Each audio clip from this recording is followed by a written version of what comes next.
Isang magandang umaga po mga kababayan. Several days after po ng pagkakahuli sa puganting pastor, kumusta na kaya ang Kingdom of Jesus Christ? Ang kanilang leader ay kasalukuyang nasa loob na po ng kulungan at siya po'y haharap sa mga patong-patong na kaso laban po sa kanya. Hindi lang po ng Pilipinas, kahit po sa United States of America dahil wanted po siya sa FBI. Marami din po siyang mga kasong haharapin sa Estados Unidos kung siya po ay i-extradite. Gusto ko pong pasalamatan ng ating mga manunood, mga viewers, sa inyo pong pagsuporta sa aking mumunting channel. Marami pong salamat. At shoutout po sa inyo lahat. Thank you po sa inyong tulong sa aking napakaliit na channel. Kumusta na nga ba ang Kingdom of Jesus Christ? Ngayong wala po silang pinuno. Sa ngayon, wala po silang leader na direktang nagmamando sa kanila. So sa ngayon, wala pong direktang kontrol ang pastor sa kanyang relihiyon sapagkat siya nga po ay nakukulong. Ang tingin po natin dyan ay meron po siya mga itinalagang tatayo habang siya ay nasa kulungan. Pero ang tanong, kailan nga ba siya makukulong? Yan po. That is very indefinite. Hindi po natin alam kung hanggang kailan po to o kung mabubulok na po ba siya sa bilangguan dahil isipin niyo po, dalawa po yan, sa US at sa Pilipinas. So kung pagsasama-samahin mo po yung mga bilang of years na kung saan yung kanyang pong sentensya, siguradong napakahaba po niyan dahil mga kaso po ito na hindi basta-basta. Heinous crimes. Mabibigat. Mabibigat po, hindi po ordinaryong kaso ang mga ito. Baka hanggang sa kahuli-hulian niyang hininga ay baka nasa loob pa rin po siya ng kulungan. Sad to say. Dito po sa mundo, we have choices. We make choices. It's either to choose the right or gumawa ng masama na against po sa batas. Pastor Apollo Kibuloy, for sure, he made choices for himself. At kailangan niya pong harapin ang mga consequences, whatever these choices are. Mabigat po ang kanyang mga kasong kinahaharap sa ngayon. At siguradong magbabayad po ng malaki si pastor sa kanyang mga abogado para ipaglaban po siya. Sigurado po yan. Anyway, mayaman naman po siya. Meron po siyang pera. Meron po siyang kakayahang magbayad.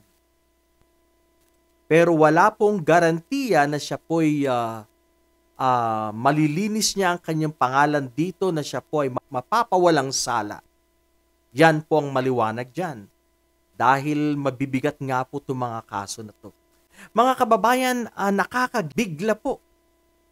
Several days after his confinement sa kulungan, ay paisa-isa na pong lumalantad, lumalabas sa publiko ang mga pamilya ng mga bata, mga minor de edad. Mga complainants, isa-isa na po silang lumalabas. Dahil dati po, takot po ang mga taong ito. Natatakot po sila dahil may mga threats. Pero ngayon, since alam na po nila na ang leader ng KOJC ay nasa loob na po ng kulungan, these families and complainants are freely going out para po magbigay ng reklamo laban po sa pastor.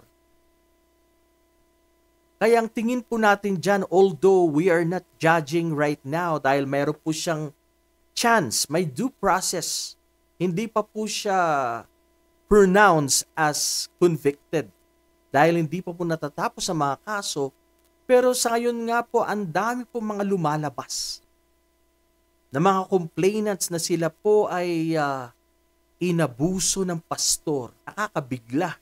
Kung totoo nga naman po yan, naku, sobra naman.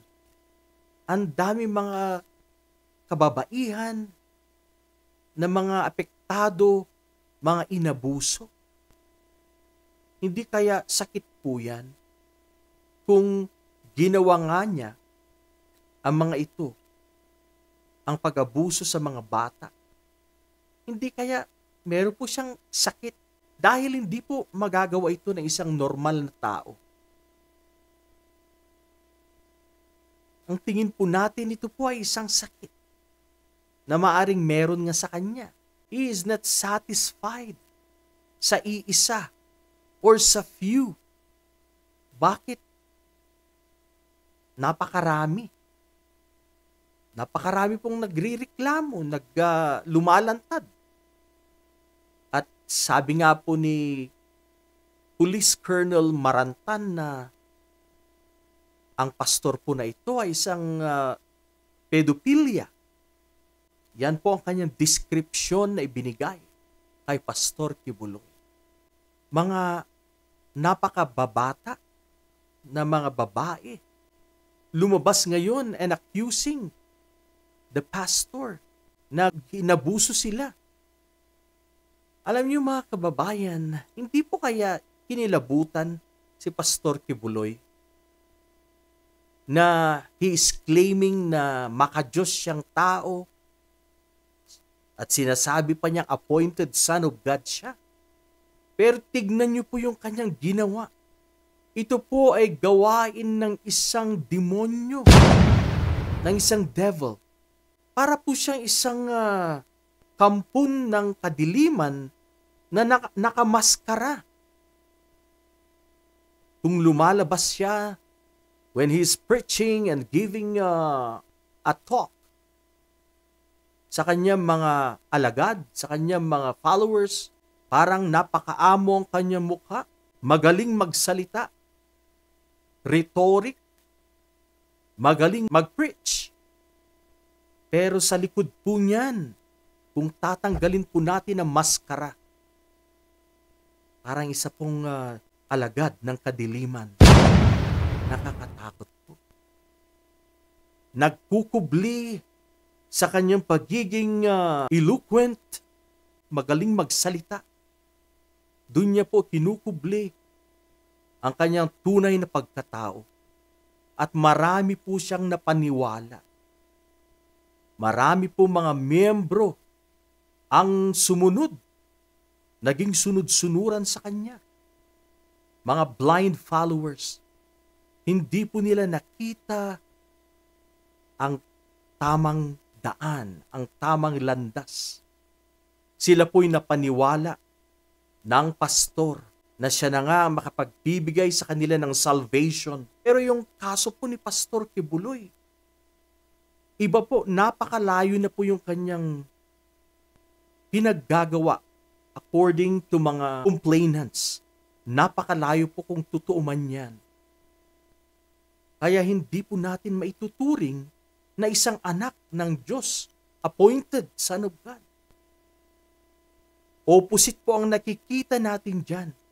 Napakarami po ang napaniwala ni Pastor Kibuloy.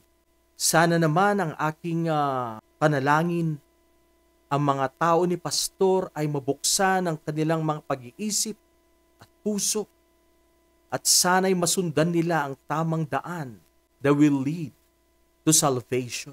Ang realidad, marami po sa ating mga kababayan, mga kapwa Pilipino, ang gullible. Napakadali pong mabudol.